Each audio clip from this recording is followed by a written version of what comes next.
Olá, meu irmão, minha irmã, meu amigo, minha amiga. A graça e a paz do nosso Senhor e Salvador Jesus Cristo. É com alegria, meus queridos, que mais uma vez estamos aqui na nossa programação Palavra de Fé. Depois de algum tempo, depois de alguns meses, praticamente 4 meses sem postar nenhum conteúdo, eu quero falar com você no dia de hoje sobre um assunto relevante, sobre um tema importante para os nossos dias. E que tema é esse? Que assunto é esse? Eu quero falar com você sobre o evangelho pregado por João Batista, por Jesus e pelos apóstolos. Nós sabemos que João Batista, ele precedeu o Senhor e Salvador Jesus Cristo. Portanto, meus amados, vamos pensar um pouquinho no dia de hoje sobre o evangelho pregado atualmente e vamos confrontá-lo com o evangelho pregado por Jesus, por João Batista e pelos pais da igreja, ou seja, pelos apóstolos de Cristo.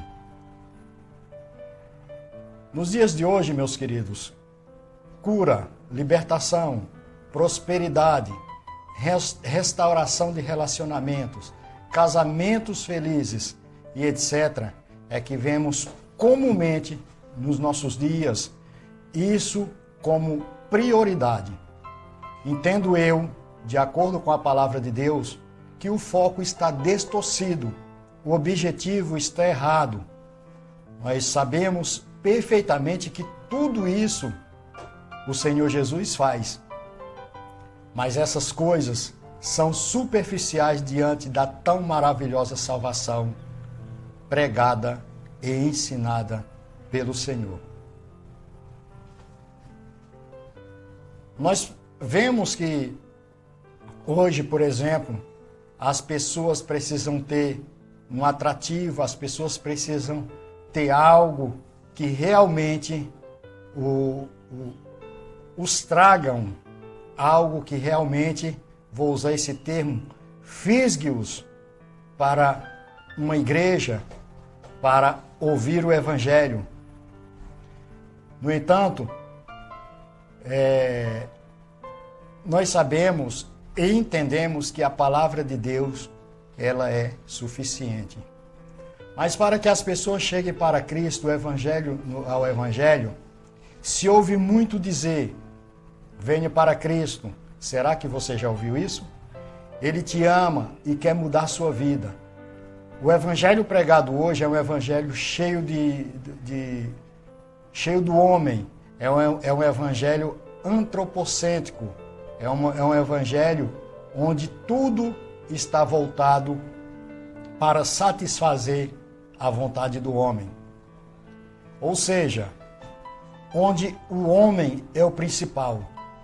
Tudo tem que dar uma sensação de bem-estar para ele. Nada pode contrariar o homem, inclusive a palavra pregada, a palavra ministrada. Essa palavra deve ser uma palavra de conforto, onde ele venha sair da igreja, da sua comunidade mais leve. Parece que ao invés do homem precisar de Cristo, Cristo é quem precisa do homem. Portanto, muito cuidado com o que vai pregar, com o que vai falar, porque dependendo do que for pregado, corre-se o risco das pessoas que ali estão não querer mais voltar para a igreja, não querer mais ouvir a palavra. Ou seja, a pessoa, o homem, ele não quer de fato ser confrontado. Mas nós bem sabemos que a palavra de Deus, o Evangelho, ele é confronto para a minha vida e para a sua vida. Portanto, se nós entrarmos numa comunidade, se nós ouvirmos uma pregação, e essa pregação, essa palavra, ela não nos confrontar, algo está errado. Nós precisamos entender também, ou melhor, você precisa entender, eu não estou aqui dizendo que Cristo não possa fazer tudo que foi citado. Mais uma vez quero aqui dizer, Cristo, ele pode fazer tudo que ele quiser, tudo que lhe der prazer, tudo que estiver à sua vontade. Porém, a Bíblia vai nos dizer que o que de fato importa ao homem é salvar a sua alma. E ninguém terá salvação se não houver arrependimento. Veja só, diz assim a palavra de Deus, pois quem quiser salvar a sua vida, a perderá, mas quem perder a vida por minha causa e pelo Evangelho, a salvará. Pois que adianta ao homem ganhar o mundo inteiro e perder a sua alma?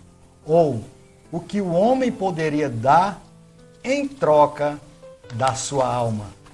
Isso é uma pergunta para nós refletirmos. Marcos 8, 35 a 37. Quando Jesus iniciou, vamos entrar aqui na questão, no assunto em si. Quando Jesus iniciou seu ministério, após ser tentado pelo diabo no deserto, ele não pregou sobre amar o próximo, sobre o amor de Deus, nem mesmo sobre a solidariedade aos pobres. Ele falou sobre arrependimento.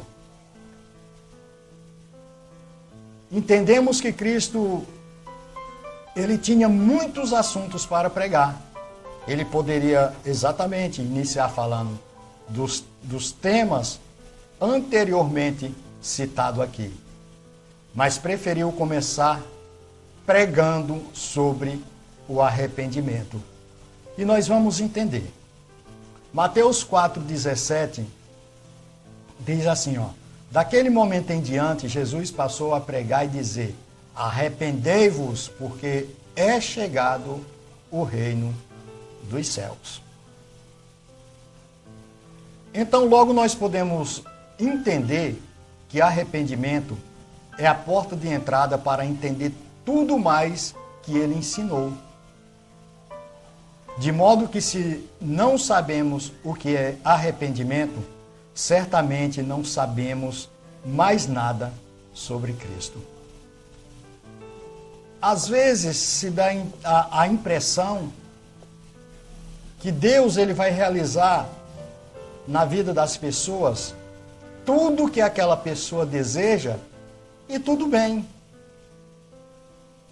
O meu casamento está infeliz, eu preciso de Cristo para trazer felicidade para o meu casamento. Eu estou desempregado, eu preciso de Cristo para que uma porta de emprego se abra. Eu estou com uma enfermidade, eu preciso de Cristo para que a cura chegue na minha vida. Se eu estou infeliz por algum motivo, eu preciso de Cristo para que Ele traga felicidade para a minha vida. Meus queridos, para tudo ou em tudo no Evangelho, a base é o arrependimento. Como nós já lemos aqui anteriormente, o que adianta o homem ganhar o mundo inteiro e perder a sua alma? Salvação, ela está além de tudo ou de qualquer coisa que eu e você tenhamos necessidade. Salvação está além disso. Eu posso receber uma cura e não ser salvo. Eu posso ter a restauração do meu casamento e não ser salvo. Eu posso conseguir qualquer outra coisa e não ser salvo. Mas para que eu venha ser salvo, eu preciso arrepender-me dos meus pecados, arrepender-me das minhas falhas, arrepender e deixar as práticas do velho homem. A palavra de Deus diz que Jesus é o caminho, a verdade e a vida. Disse Jesus, eu sou o caminho, a verdade e a vida. Ninguém vem ao Pai senão através de mim. Portanto, para andarmos neste caminho, deve existir antes o arrependimento. Não tem como eu andar neste caminho que é Cristo, se não houver o arrependimento. Eu posso até dizer que estou em Cristo, que estou andando com Cristo, e não estar arrependido. Mas isso é tão somente uma ilusão ou um engano de mim para eu mesmo. Para vivermos a verdade, temos que nos arrepender de ter vivido na mentira. Ou seja, eu sou o caminho, eu sou a verdade.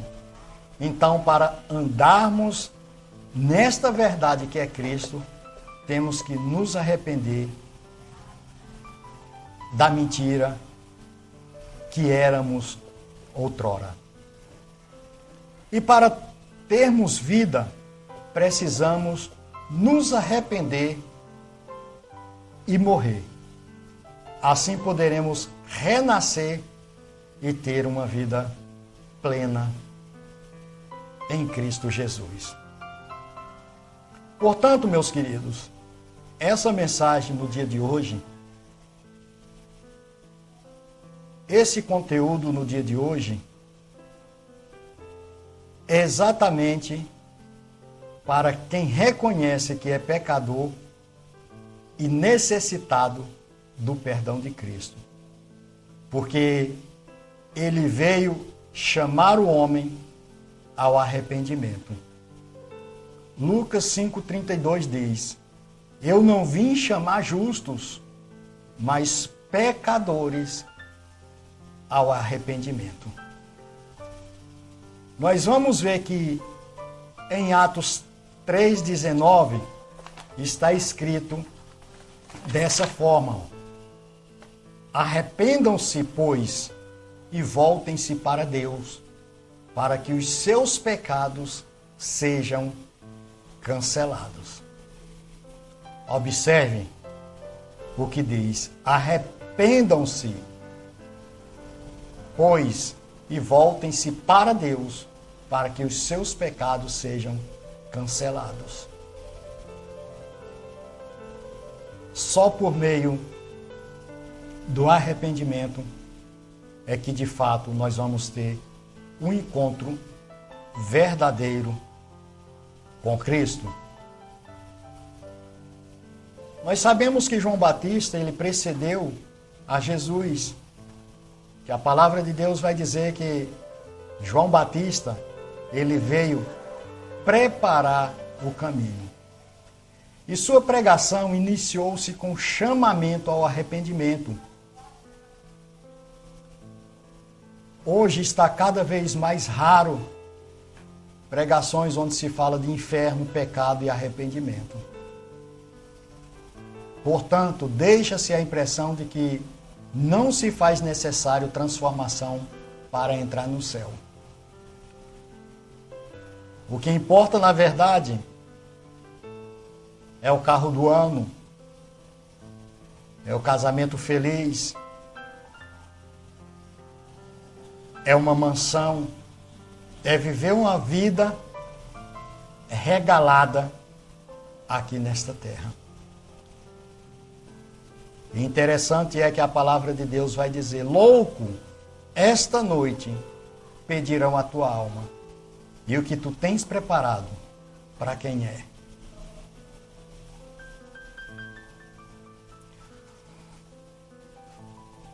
Nós precisamos entender que não é o simples fato de estarmos dentro de uma igreja, de uma congregação, de uma comunidade, que isso nos garante a entrada no céu. E eu quero dizer aqui também, no dia de hoje, que isso é obrigação daquele que foi chamado, ou seja, pastores, mestres, a ensinar o povo o verdadeiro caminho. Nós vamos ver em várias passagens que diz E Jesus ensinava. E Jesus ensinava. E o seu ensinamento não era como ser próspero, como ser feliz e etc. Mas era como herdar o reino de Deus. Mas infelizmente temos visto as pessoas fazendo exatamente o contrário do que ensinou o Mestre. Buscai em primeiro lugar o reino do céu e a sua justiça. As demais coisas serão acrescentadas. Mateus 6,33. E nós chegamos a uma situação tão complicada que essa passagem de Mateus 6,33 ele tem sido invertido. Esse versículo tem sido ensinado que Jesus está prometendo prosperidade, tudo mais que o homem desejar. E isso não é verdade. Se nós observarmos os versos anteriores, logo veremos e entenderemos o que está sendo prometido nessa passagem. O Senhor está prometendo nessa passagem, deixa eu até abrir aqui, Mateus 6, 33, que vai dizer assim. Eu vou ler a partir do verso 25, para termos aqui um contexto interessante. Por isso vos digo, não andeis ansiosos pela vossa vida, quanto ao que haveis de comer ou beber, nem pelo vosso corpo, quanto ao que haveis de vestir. Não é a vida mais do que o alimento e o corpo mais do que as vestes? Observai as aves do céu, não semeiam, não colhem, nem ajuntam em celeiros, contudo vosso Pai Celeste as sustenta. Porventura não valei vós muito mais do que as aves? Qual de vós, por ansioso que esteja, pode acrescentar um côvado ao curso da sua vida? E por que andais ansiosos quanto ao vestuário? Considerai como crescem os lírios do campo. Eles não trabalham nem fiam. Eu, contudo, vos afirmo, que nem Salomão em toda a sua glória se vestiu como qualquer deles. Ora, se Deus veste assim a erva do campo, que hoje existe e amanhã é lançada no forno, quanto mais a vós outros, homens de pequena fé. Portanto, não vos inquieteis, dizendo que comeremos, ou que beberemos, ou com que nos vestiremos. Porque os gentios é que procuram todas estas coisas, pois o vosso Pai Celeste sabe que necessitais de todas elas. Você observou aí o que é que a palavra de Deus está dizendo? A palavra de Deus não está dizendo aqui, fica tranquilo que eu vou te dar o que você deseja para ser feliz, uma mansão, um carro zero, um carro importado. Não. A palavra de Deus, isso, nós podemos ver que ela é fiel, que Deus é fiel. Ele está prometendo sustentar as nossas necessidades para vivermos aqui nesse tempo. Ele está dizendo que nós não andaremos nus, e ele está dizendo que nós não passaremos fome. Precisamos entender que ele não está dizendo aqui que vai nos dar caviar, e também não está dizendo que nós vamos que vai nos vestir com roupas de grife. Evidentemente, se você trabalha, se você labuta e você pode, nada disso é pecado. Se você tem condição de andar num bom carro, nada disso é pecado. E ao contrário, a gente deseja, sim, ter uma casa confortável, ter um carro confortável, e isso não é pecado. O pecado e o erro é achar que Jesus, ou que Deus ele está obrigado a fazer isso que nós falamos. Aí talvez alguém vai dizer aí, mas a Bíblia diz que o Senhor ele realiza o desejo dos nossos corações. É verdade. É verdade. Agora eu faço uma pergunta. O desejo do meu coração está alinhado com a vontade de Deus? E eu vou lembrar aqui para você da oração do Senhor Jesus no Getsemane. Senhor, se for possível,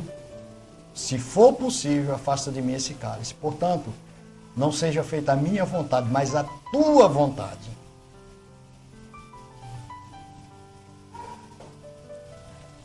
Vamos seguindo.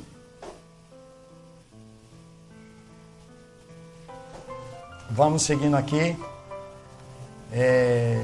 Depois de lermos essa passagem, vamos voltar aqui ao tema que é arrependimento. João Batista, ele pregou arrependimento e morreu por pregar o que muitos não gostam de ouvir. Muitos não querem ouvir falar de arrependimento. Muitos não querem que alguém chegue e diga, você precisa se arrepender dos seus maus caminhos. Você precisa se arrepender das suas ações erradas. Marcos 6:18 diz assim, portanto, João dizia a Herodes, não te é permitido viver com a mulher do teu irmão. Mateus 3:1-2 diz, naqueles dias surgiu João Batista pregando no deserto da Judéia. Ele dizia, arrependam-se, porque o reino dos céus está próximo. Vamos ver o povo maravilhado com o que aconteceu no dia de Pentecostes, quando indagam os apóstolos sobre o que deveriam fazer. E diz assim, então Pedro conclama aquele povo ao arrependimento. Podemos entender que não adianta experiências sem arrependimento, pois o que nos leva ao céu é o reconhecimento do sacrifício do Filho de Deus, e isso não acontece se não houver arrependimento. Em Atos 2:37 e 38 diz assim, quando ouviram isso, os seus corações ficaram aflitos e eles perguntaram a Pedro e aos outros apóstolos, irmãos, que faremos? Pedro respondeu, arrependam-se e cada um de vocês seja batizado em nome de Jesus Cristo para perdão dos seus pecados. E receberam o dom do Espírito Santo. Portanto, meus irmãos, não existe vida plena em Deus sem arrependimento. Não existe salvação sem arrependimento. Precisamos entender que arrependimento é diferente de remorso. Pedro pecou, negou Jesus, acompanhou o mestre ser levado para a condenação, mas se arrependeu, chorou amargamente e se tornou um dos principais apóstolos. Judas traiu o mestre com um beijo, o entregou, porém sentiu apenas remorso e cometeu suicídio. Portanto, esse conteúdo no dia de hoje é Deus nos dando uma oportunidade. Portanto, precisamos aproveitar, se arrepender e ser feliz em Cristo Jesus, pois Ele é a nossa verdadeira riqueza, felicidade e alegria. Amém? Quero pedir a você que ainda não é inscrito no canal, se inscreva no canal, compartilhe os nossos vídeos, deixe o seu joinha, nos ajude a propagar o Evangelho de Cristo.